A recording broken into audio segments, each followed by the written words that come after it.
ادارہ رحمانیہ life institute Gulbarga میں مولانا محمد یحییٰ صاحب باقوی کی زیر سرپرستی اسمارٹ کلاس روم کا افتتاح عمل میں آیا۔ اس موقع پر کتب خانہ اور ہاسٹل کا افتتاح بھی کیا گیا۔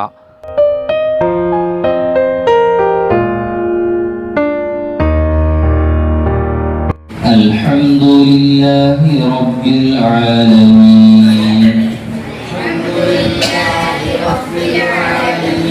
الرحمن الرحیم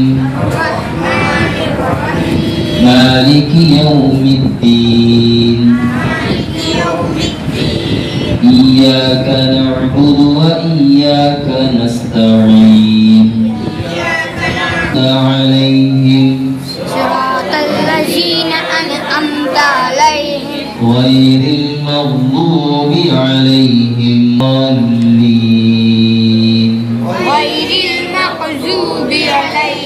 ولا الضالين آمين۔ جو صدارت کر رہے مولانا محمد یحییٰ صاحب باقوی دامت برکاتہم کا میں ان کا استقبال کرتا ہوں۔ والد محترم بانی علیہ الرحمن کے انتقال کے بعد اس مدرسے کی پوری مکمل نگرانی مکمل اہتمام انہیں کا رہا ہے۔ میں ان کا استقبال کرتا ہوں اور اس کے بعد کیرلا سے ہمارے منگلور سے تشریف لائے ہوئے علماء کرام جس میں مولانا ریاض صاحب رحمانی اور تاج الدین صاحب رحمانی، سید اکرام علی صاحب گیا تھا۔ وہ مدرسے رحمانیہ میں جا کر وہاں پر گولڈن جوبلی ان کا 50 سالہ تقریب میں شرکت کیا، اور یہ یہاں کی ٹرسٹ جو یہاں کے علیمات ٹرسٹ اور وہاں کے رحمانیہ کے ٹرسٹ دونوں مل کر ہے نا اس مدرسے کو پھر دوبارہ احیاء کرنے کے لیے قدم آگے بڑھائے ہیں۔ اس قدم ان چیزوں کو میں استقبال کرتا ہوں، ان کو میں اس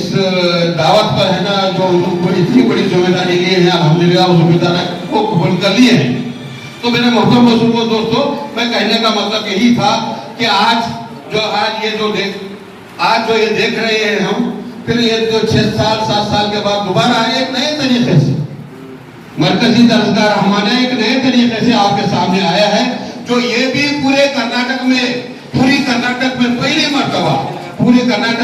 مرتبہ یہاں پر ڈراپ آؤٹ جو بچے سرکاری اسکول کے جو انگلش میڈیم کے ہوں یا کنڑا میڈیم کے یا اردو میڈیم کے ڈراپ آؤٹ جو بچے ہیں ان کو 10 یا 11 سال 12 سال کے بچوں کو یہاں پر رکھ کر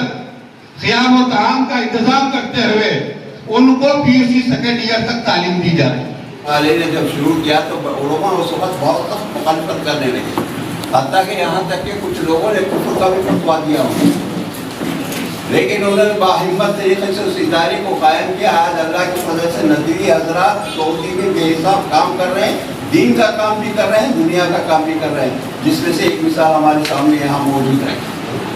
اسی طرح کیرلا نے اس چیز کو اپنایا، پھر اس کے بعد کرناٹک میں بھٹکل نے بھی اس چیز کو اپنایا، وہاں بھی کئی ادارے قائم ہیں اللہ کی فضل سے جو دونوں تعلیم کو ملا کے چل رہے ہیں۔ اس علاقے میں ہمارے علاقے میں اس کی بہت بڑی کمزوری محسوس ہو رہی تھی، یا تو خالص دینی تعلیم تھی یا نہیں تو خالص دنیوی تعلیم تھی۔ بچے حالات کا مقابلہ نہیں کر سکتے تھے،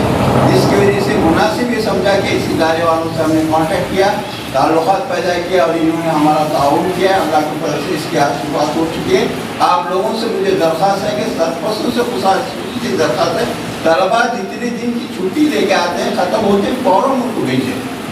اور دیکھیں کہ کچھ تعلیمی صلاحیت ان کی بڑھ رہی ہے نہیں بڑھ رہی ہے تو شکایت کیا بچے کی غلطی ہے یا اساتذہ کی غلطی ہے، اس پہ نظر رکھیں۔